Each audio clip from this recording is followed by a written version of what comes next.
ऐसी मुंसिफ मिजाज शख्सियत और एक ऐसी शख्सियत जो मोहताज तारुफ सिर्फ हिंदुस्तान ही नहीं बल्कि सारे दुनिया के अंदर मोहताज तारुफ नहीं है। आज उस ऐसी शख्सियत को सिर्फ इस बुनियाद पर सिर्फ झूठे मुकदमात और झूठे, जिनके घर में अरबी की किताबें मिली है, इनके घर में कुरान शरीफ मिली है, कितने ऐसे केसेस हैं। इंडियन एक्सप्रेस की वेबसाइट के ऊपर जाइए और चेक करिए। उस वक्त भी कोई बोलने के लिए तैयार नहीं था। हो रहा है आएंगी आसमान से उस वक्त ये सदा, वो तो इज़्ज़ु मन तशा वो तो ज़िल्लु मन तशा। नादान को इस बात का बिल्कुल नहीं पता, वो तो इज़्ज़ु मन तशा वो तो ज़िल्लु मन तशा। अल्लाह के हुज़ूर ये होता है फैसला, वो तो इज़्ज़ु मन तशा वो तो ज़िल्लु मन तशा।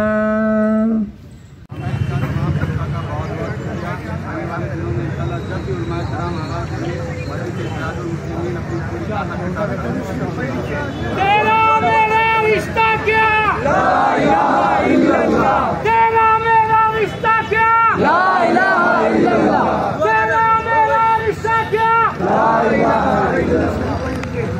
ऐसे मुद्दे को लेकर इकट्ठा हुए हैं कि वो आज एक खतरे की घंटी बजा रहा है और ये कह रहा है कि आज जो इस मुल्क के अंदर चल रहा है तो 1, 2, 3 हम नाम नहीं ले सकते हैं क्योंकि कल हमारी भी बारी आ सकती है। मौलाना कलीम सिद्दीकी साहब को जिस वजह से पुलिस ने उठाया है,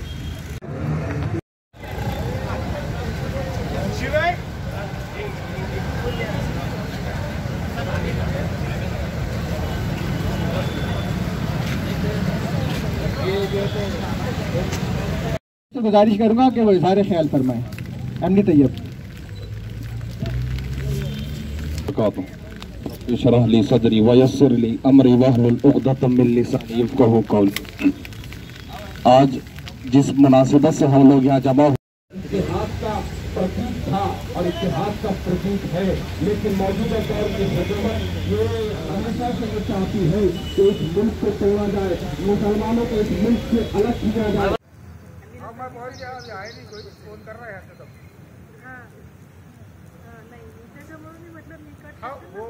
को जो अरेस्ट किया गया और जनाब असदुद्दीन अवैसी साहब के घर पर जो हमला हुआ उसकी हम पुरजोर मुखालिफत और मजम्मत करते हैं। और चंद अशार पढ़कर मैं आज के इस तराने की शुरुआत करता हूँ। एक मक्ता समाअत फरमाएं। लोगों तक जाते हैं, किसी के साथ कोई जबरदस्ती नहीं करते हैं।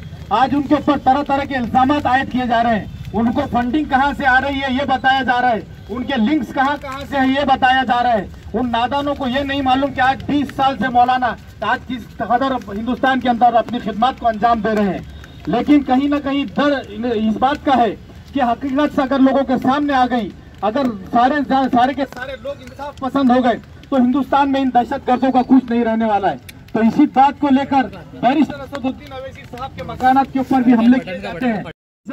मिल रही है लेकिन उसकी अदालत से बढ़कर और कोई अदालत नहीं है, लेकिन उसकी अदालत से बढ़कर और कोई अदालत नहीं है।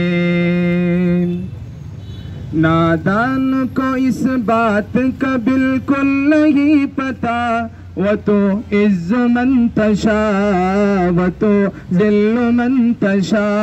नादान को इस बात का बिल्कुल नहीं पता, वो तो इज़्ज़ु मन तशा वो तो ज़िल्लु मन तशा।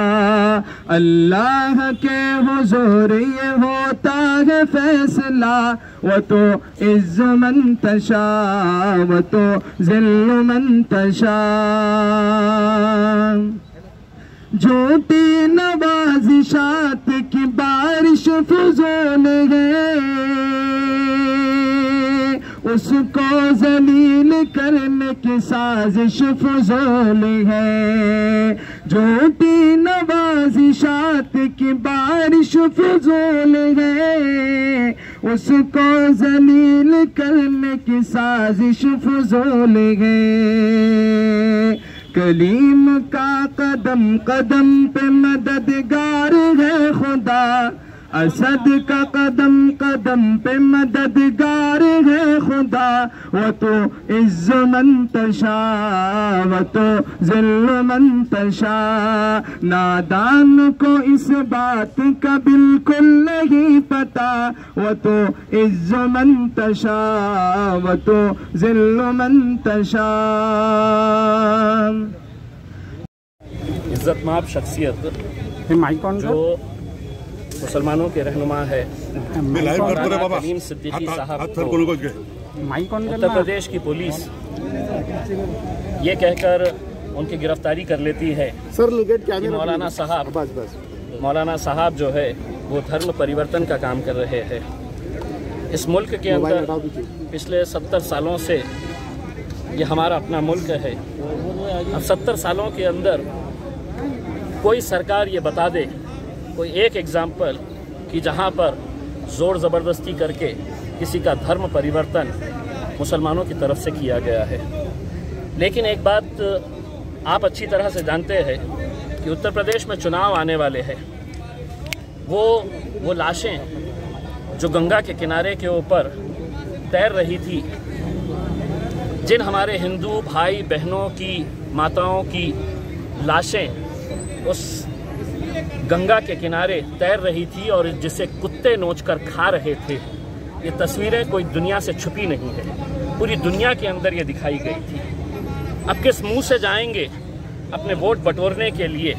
तो सबसे आसान हथियार उत्तर प्रदेश के अंदर हमेशा से ये रहा है कि किसी तरह से मुसलमानों को टारगेट करो, वोट का पोलराइजेशन करो और अपनी दुकान चलाओ।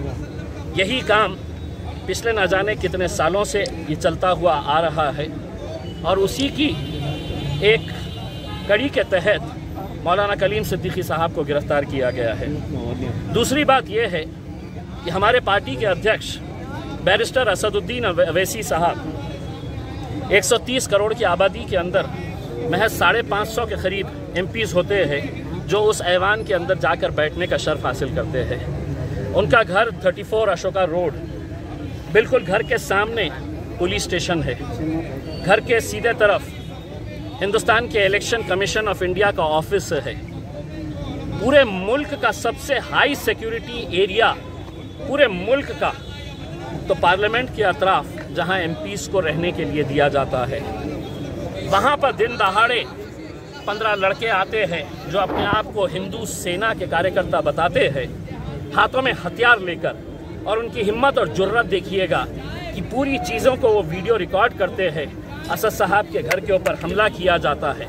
वहाँ पर असद साहब का जो कामकाज देखता है, राजू नाम का एक गैर मुस्लिम भाई जो 40 साल से असदुद्दीन अवैसी साहब और उनके वालिद साहब की खिदमत करता हुआ आ रहा है, वो और उसके परिवार, उसको मारा जाता है, घर में पथराव किया जाता है और पुलिस वहाँ पहुँचती नहीं है। यानी कि इसका मतलब ये है कि जो लोग करने वाले हैं, अगर वो इतनी हिम्मत के साथ पूरा रिकॉर्ड करके सोशल मीडिया पे डाल रहे हैं तो उन्हें कहीं ना कहीं मालूम है कि हमारा कुछ नहीं होने वाला है, क्योंकि हम सरकार जो चाहती है हम वो कर रहे हैं, पुलिस जो चाहती है हम वो कर रहे हैं। और सबसे हैरानी की बात यह है, इस मुल्क के कानून के ऊपर हमको बहुत भरोसा, बहुत यकीन है, लेकिन अगर यही पुलिस अदालत के अंदर इन लड़कों को गिरफ्तार करके 15 में से 5 लड़कों को गिरफ्तार करती है और कहती है कि सिर्फ हमको एक लड़के का पीसीआर चाहिए और वो भी एक दिन के लिए पीसीआर चाहिए और बाकी तमाम को एमसीआर दे दिया जाए, तो ये कैसा कानून है?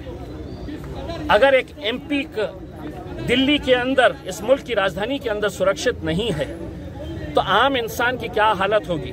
ये सब इसलिए किया जा रहा है कि कहीं ना कहीं इनको खामोश बिठाओ, इनके अंदर एक डर का माहौल तैयार कर डालो, एक खौफ का माहौल तैयार कर डालो कि तुम अपनी जबान बंद रखो।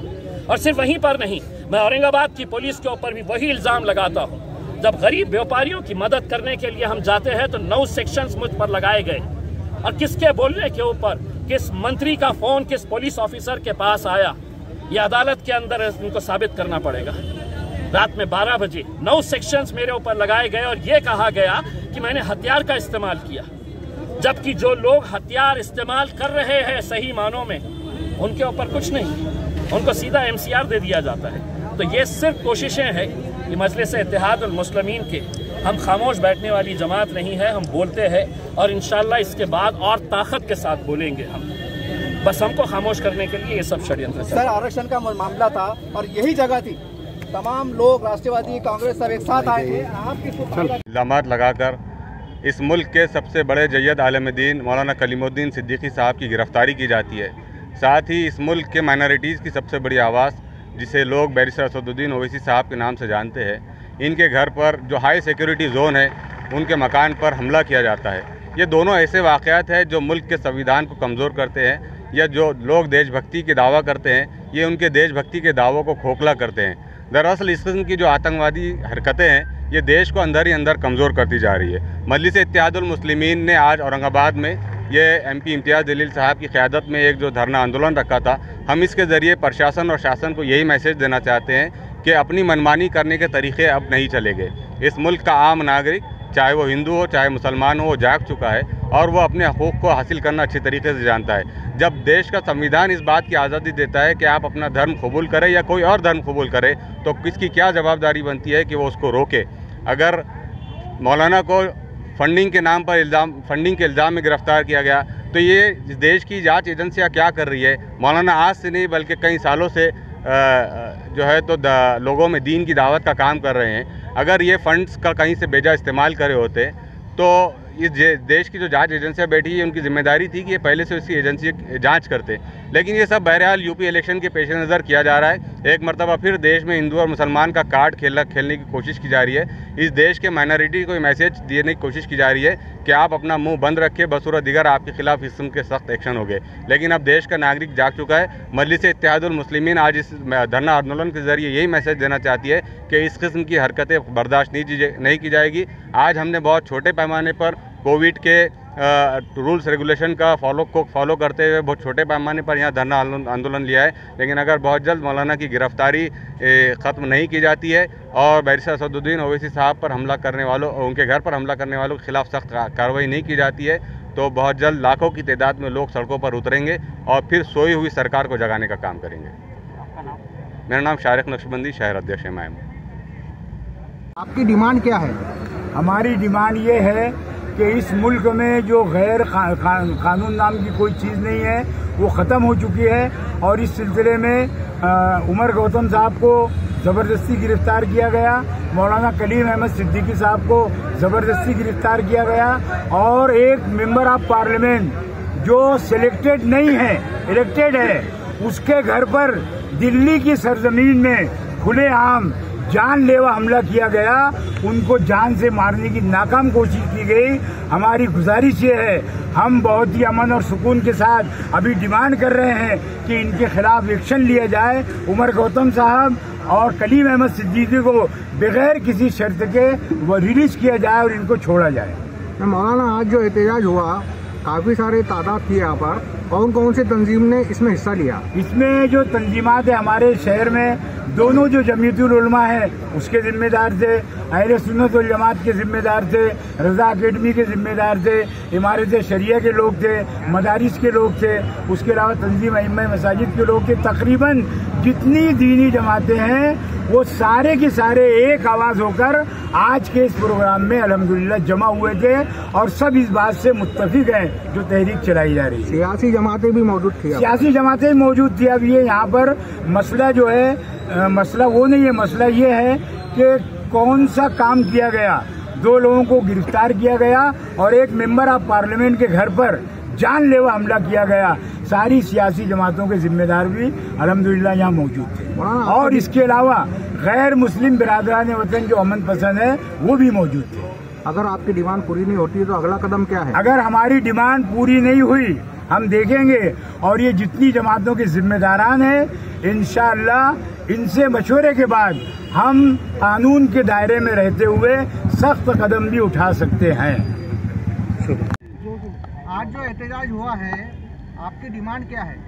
हमारी डिमांड ये है कि इस मुल्क में जो गैर कानून नाम की कोई चीज़ नहीं है, वो ख़त्म हो चुकी है। और इस सिलसिले में उमर गौतम साहब को ज़बरदस्ती गिरफ़्तार किया गया, मौलाना कलीम अहमद सिद्दीकी साहब को ज़बरदस्ती गिरफ़्तार किया गया, और एक मेंबर ऑफ पार्लियामेंट जो सिलेक्टेड नहीं है, इलेक्टेड है, उसके घर पर दिल्ली की सरजमीन में खुलेआम जानलेवा हमला किया गया। उनको जान से मारने की नाकाम कोशिश की गई। हमारी गुजारिश ये है, हम बहुत ही अमन और सुकून के साथ अभी डिमांड कर रहे हैं कि इनके खिलाफ एक्शन लिया जाए। उमर गौतम साहब और कलीम अहमद सिद्दीकी को बगैर किसी शर्त के वो रिलीज़ किया जाए और इनको छोड़ा जाए।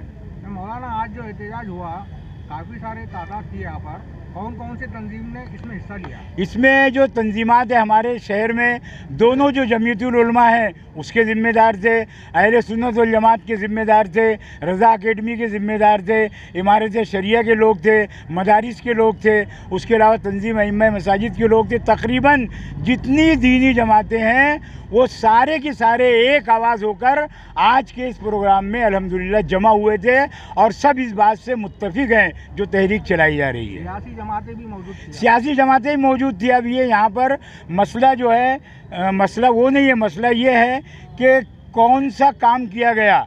2 लोगों को गिरफ्तार किया गया और एक मेंबर ऑफ पार्लियामेंट के घर पर जानलेवा हमला किया गया।